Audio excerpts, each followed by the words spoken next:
Look, I guess, how would you describe last season, right? Because successful for you, you have a couple results, but didn't get to where you wanted to ultimately go at the end, right? So how would you describe last season?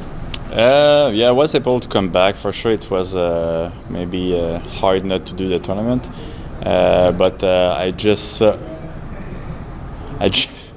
some people are doing a cartwheel in the back, and I just saw Ramphio. And he told me, that's because of you I won $1 million and my family is really happy. And I'm like, oh, you know what? I feel good about myself right now. So maybe I would have choose to win the $1 million instead of Ramphio telling me that I changed his family's life. But well, still nice for him to say that. And maybe you could say, well, you could change my life a little too, you know. Yeah. Maybe cut off a little check. But the thing is, he was not supposed to do the tournament last year, and the reason why he did it's because I got hurt. So yeah, it's and everything was against him. Like I told him, you have the best story for like as a champion. He was not supposed to win. He won. They choose him to fight Anthony Pettis 1 week after. He made wait twice in 2 weeks. Like it make no sense that he won that tournament, and he did it. And yeah, I'm really happy that he's the one who won it. That's awesome. So I was wondering kind of what you thought about the concept, right? I mean, if you would be frustrated, like, oh, this tournament thing, it sucks because I got hurt. But it seems like maybe you like the concept, even though it didn't necessarily work in your favor. Yeah, as an athlete, for sure, it's a pain in the ass, the concept. But I mean, as a fan, I think it's better. I think the show is better because of that. For sure, like some people's gonna have it easier, if you know what I mean, and other people's it's gonna be harder. But I mean, it's part of the show, and there's $1 million at the end of the show. So I think it's a good motivation for anybody, you know. But yeah, for sure, some people gonna have it easier time, I would say. I guess, how are you feeling? Fresh, you know, it's a new start. You know, I mean, obviously, you said it's a difficult process for the athlete, but excited. Like, are you taking things different? Making any changes? Are you going to do things differently this time around? Yeah, I guess so. Last year, I came in. Even my first fight against Marcin, I was hurt. I think you guys remember the big elbow I had, and so I think I have to be a little bit more careful with my training camps in PFL, because the first fight I had my elbow, and then the second fight I had the other elbow. So I was kind of like, oh man, I think I need to do like a pretty good training camp the first fight, but then just trying to stay in shape, to stay healthy for the next three training camps. So yeah, I think it's different. I think it's well, it's not great that what happened last year, but I think it's a good experience, you know. Last thing for me, as you said, you don't have an easy road. A tough matchup right out the game. I guess, how do you feel about your first fight? How do you feel you guys match up? I think it's probably for me the most interesting fight. Anyway, in my mind, I think it's a good puzzle, really good puzzle. What shirt are you wearing? Oh yeah. Arnold is numero uno. Are you a fan of Pumping Iron? You know what it is? But no, that's from my friend Arnold Allen from the UFC. Yeah, he's a big fan of Pumping Iron. And yeah, I don't know, I really like the shirt. I like the little Easter egg too with the shirt. So I had to get two. I got two. People think I always wear the same shirt, which is true, especially this week. But normally I have two shirts back home, and people think that I just have this one. Thank you. Hey, Olivier, no, you talked about Manfio's story being, you know, a really interesting chapter for him and one to watch as a fan, seeing him go from that alternate position to winning the whole thing. The OAM story now has a lot of wrinkles in it, of course, with the context of last season. When you step back and view your journey within the last couple of years as a fighter, I mean, do you see yourself as the underdog and, as some would say, a Cinderella story coming into this season? No, I don't see myself as an underdog. Even last year, I didn't see myself as an underdog. I think I was actually the favorite last year to win the tournament. Maybe I'm crazy to think like this, but I really think that if I didn't have the -1 point because of my injury, I would have won the $1 million. I think my game is really strong in PFL, and I think it's going to be the same for this year. I think the level is probably a little bit better than last year this time around, but still, I think we're going to see the same couple people at the end of the road, you know. Last one for me. I know that you're a big crypto guy. I'm curious what you make of the future of decentralized currency and the volatility over the last 6 to 12 months. Yeah, well, I mean, crypto is volatile, you know. I'm more of a Bitcoin guy, but I mean, it's a bet I did. Like I know if I put that in the bank, for sure it's gonna lose 10% every year. So my bet is in 10 years it's gonna be more than what it is today. Like, I mean, if I just put that in the bank anyway, it's gonna be less fast for sure. So it's a little bit, and I really believe in Bitcoin right now. I think it's really important. Maybe not for us.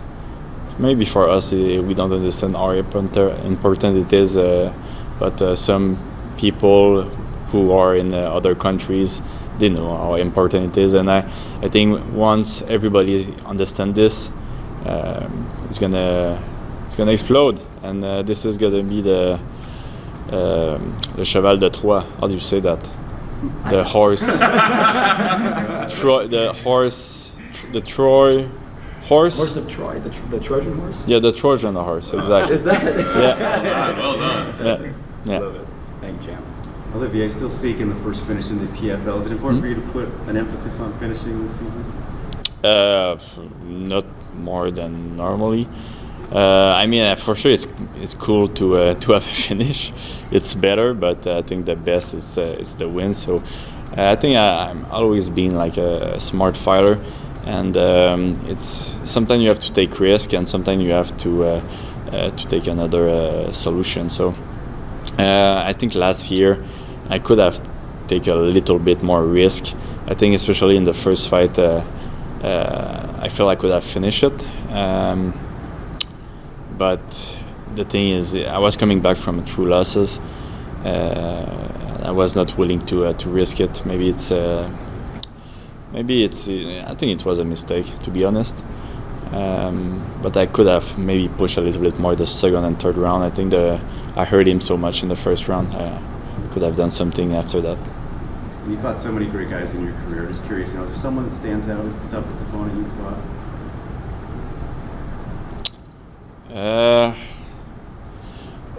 Ironically, I think my hardest fight was not the best guy who I fought. So I think one of the fights I really thought was hard for me was Alexander Hernandez, who is clearly not the best fighter I fought.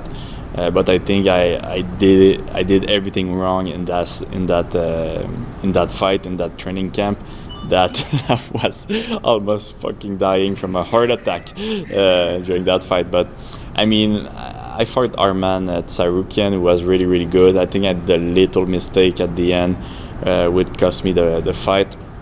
In the third round, we were going 1-1, and I really thought I was going to take this one, but I did a mistake that I still dream of. And Gilbert Burns, I mean, I think I could do better than that. I think I was doing fairly well, but every time he was clipping me, and he was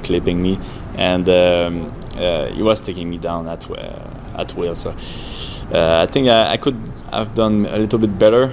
I'm really happy to fight those guys. They are like good wine, you know. When I fought them, nobody really knew them, and then now one is just fought Khamzat for the biggest fight of his life, and he fought Usman. He fought for the belt for 170, and the other one is probably gonna be a top 5 155er for a long, long time. I mean, you just since you mentioned the Gilbert and Khamzat fight, I mean, what do you think of that? Impressive to see Khamzat take those shots there. Yeah, I was really impressed. I actually bet for Gilbert on this one, and I don't know why people thought it was going to be a walk in the park. I think people are just stupid. I think that's my that's what I think. And they were stupid before the fight, and they are stupid after the fight. That's what amazed me. That everybody's like, "Oh, he's not that good." Bro, like, do you remember, like, I don't know, let's say Habib and Tibalt? Do we remember that fight? Do you remember that fight? A lot of people still think he lost. Yeah, a lot of. I mean, and he's still the greatest. I think Habib, probably one of the best fighter at one. He's the best fighter at 155. That's for sure, like ever. But what we just gonna forget about that? Like, and since Khamzat didn't finish Gilbert Burns like that after his fourth fight, we're gonna say he's not that good. Hell, he's right now he's my favorite fighter, Khamzat. I think he's gonna go really far, and I know a lot of people think after that fight that Usman and Colby can really take him easily. I don't think it's going to be that easy, and I think I give Khamzat some chance too. I think it's a little bit early right now to fight them, but I think Khamzat going to be a world champion at some point. Do you like this style format the PFL brings, where you know when you're fighting next instead of where in the UFC you have to wait for a matchup and wait to get it approved and everything? Yeah, I like it, but it's really hard because, well, as you know, it's one fight 2 months, one fight 2 months, one fight 3 months, and then the final. So it's really close, but it's good to know. It's good to know in advance. I think it's better. But for sure, it would be best if we had a little bit more time. But I understand that they want to do one tournament every year, which is understandable. But yeah, I think it's better. It's the first time in my career that I'm able to tell people if I can or can't go to their wedding. So it's I guess that's good. I can just tell everybody no. Is it difficult to train differently, whereas you fight and you got to wait a couple months and fight again? You have to change, everything that you do, whereas you had time in between for a full training camp. Yeah, so like I said just before, like the first camp I think is going to be it's going to be the hardest, but after that you have to be smarter. I don't think you can go all in every camp. I think you have to be physically ready in the first camp and then stay ready in the next couple of camps, because basically what's going to happen is I'm going to have my first camp, which I just did. After this fight, I'm going to have maybe 1 week, 2 weeks off, maximum. Big max. If I'm hurt, I'm going to get 2 weeks, If I'm not hurt, I'm going to get 1 week and then 1 more week just to eat everything. But after that, I have to go back to losing weight, and I have to go back to training. So I think, for a long time, I think sparring is overrated. But I don't think I can spar too much during the next 3 training camp. I think I'm just gonna do light thing, stay in shape, and stay in shape, but try to improve my shape too, because at the end of the year I need to do 5 rounds. Awesome. Thank you, sir. That's it? That's it. Yay!